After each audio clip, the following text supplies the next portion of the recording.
Mga kabombo, mga ka-Star Nation, kapiling natin sa ating linya ng komunikasyon ang kinatawan mula sa ACT Teachers Party List para makibalita tayo tungkol ho doon sa kanilang panukala na mapagkalooban ng clemency. Itong si Mary Jane Veloso, the moment na makabalik na ho ito dito sa ating bansa. Magandang umaga po ang aming pagbati mula sa Bombo Radio Philippines, Congresswoman. Welcome. Si Bombo Dennis Hamito po ito, together with me, si Bombo Everly Rico. We're nationwide and worldwide. Welcome to the program. Magandang umaga, Bombo Dennis and Bombo Ever at sa lahat ng inyong mga taga-subaybay.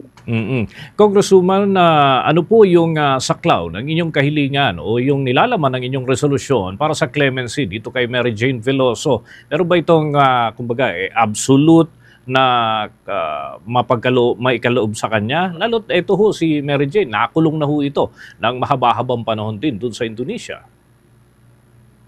Yes, oo. Ito yung House Resolution sensing parang sense of the House parang to push no yung ating gobyerno, si President Marcos, parang ang kahilingan namin dito together with the other House members na sana ay mabigyan ng clemency si Mary Jane Veloso since more than more than 10 years na siyang nakulong doon sa Indonesia. At ito naman yung kaso na hinihiring doon sa mga talagang naglagay ng droga doon sa kanyang bag na hindi niya alam, ay umamin naman na sila kaya wala siyang kasalanan pero nagdusa na siya ng ilang taon. Kaya ito parang absolute clemency kay Mary Jane Veloso. Dahil po dyan, syempre, ang target po ng inyong resolusyon ay patungkol kay Pangulong Marcos sapagkat siya yung magkakalob ng clemency. Target din po ba ninyo na makahingi ng audience dito kay President Marcos or any representative from your end para ho may pursu itong naturang kahilingan?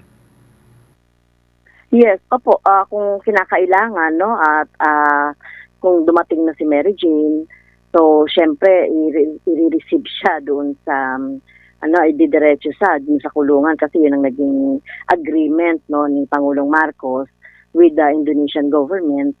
Kaya kung kakailanganin po kami ay mag-a-appeal kay Presidente Marcos para sa clemency ni Mary Jane.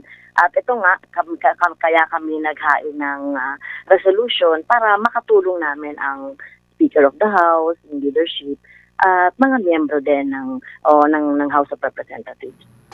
Ang akin hong katandem, si Bombo Everly Rico, meron din hong ilang katanungan.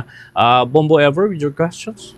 Yes. Kung kunan na rin po namin kayo ng reaksyon sa mga panibago pong development sa national budget, kontento po ba kayo sa distribution po nito sa mga ahensya po o may mga bahagi na nais nyo pong questionin ko?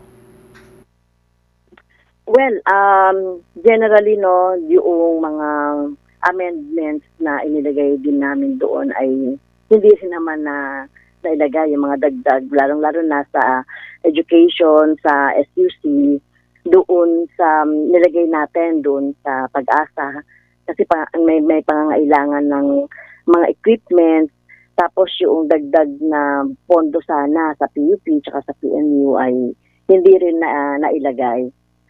Ito, tataka lang kami wala na subsidy doon sa PhilHealth na talagang bakit gano'n na malaki yung pangangailangan sa siniro kasi nila yung subsidy na malaki naman ang pangangailangan talaga sa health. So, hindi kami satisfied doon.